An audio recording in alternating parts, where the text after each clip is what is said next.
So walking down the street, we bump into a friend and they say, "Hey, how are you doing?"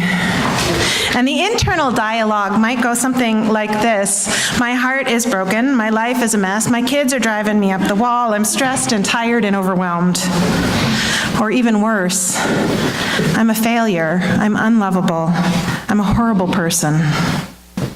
But what comes out of our mouth? "I'm well, thanks, I'm fine. And you?"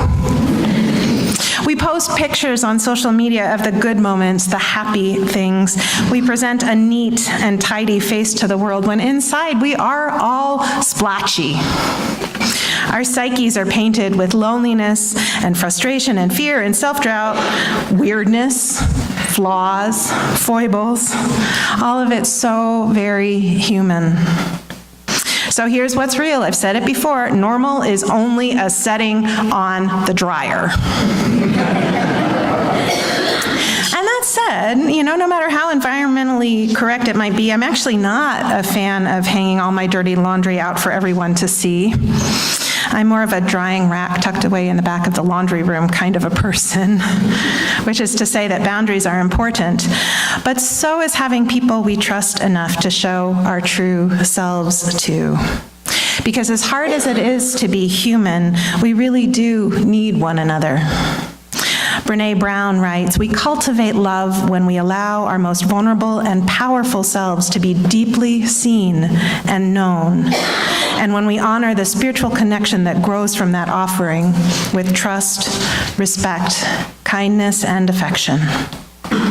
Love is not something we give or get, it's something that we nurture and grow, a connection that can only be cultivated between two people when it exists within each one of them.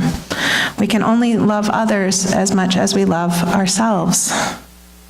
Shame, blame, disrespect, betrayal, and the withholding of affection damage the roots from which love grows.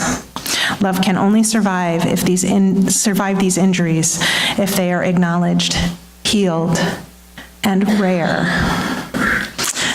That's the end of that Brené Brown quote. Being vulnerable, showing the truth of our lives is the work of love. Being trustworthy, holding those truths with care, compassion, and skill is the work of love. And the work of love is what we in this church are all called to do. So I will level with you. I wasn't lying. I really am okay. But I'm also sad and shaken and disoriented, and I think this will go down in my life story as one of the bumpiest periods. I don't know what to do. And so I'm following my own favorite advice and letting things unfold one breath at a time. And I don't need you or want you to be the ones to take care of me. My role makes that problematic. But I do want you to know that I'm just as human as anyone. I hurt. I make mistakes. I fail, sometimes at the most important things in my life. I want you to be empowered and supported in taking care of each other. I want you to know that these good folks are standing by, ready to be with you in all the hard and bumpy places. They've done their part, and now it's time for you to trust them with your precious selves. It takes two. So, please let them love you. Please let these good people love you.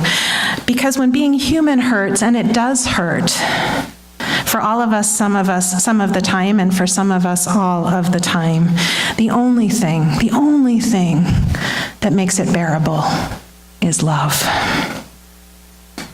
In There Are No Mistakes, Becoming Comfortable with Life as It Is, Not as It Should Be, Eleanor Wiley and Carolyn Pincus write, "Our culture puts so much pressure on us to be tough and strong. It's considered bad taste to admit to feeling pain, and it often feels like there's no room at all for doubts, for feeling hurt or vulnerable. But every life has its share of pain, and people who are comfortable with life as it is know how important it is to be open and honest about their limits and about what hurts or makes them afraid. In effect, to own their pain. Speaking our truths out loud, we no longer have to be afraid. We're no longer alone. We don't have to carry our life's burdens on our backs. We become joined in community with others who are trying to find their way in this chaotic world. You see, we don't have to fix each other. We don't have to know the right way or path, but by bearing witness, we tell each other that our lives are all right, just the way they are. That's the end of the quote. So take those words to heart. We don't have to fix one another. We don't have to know the right way or path.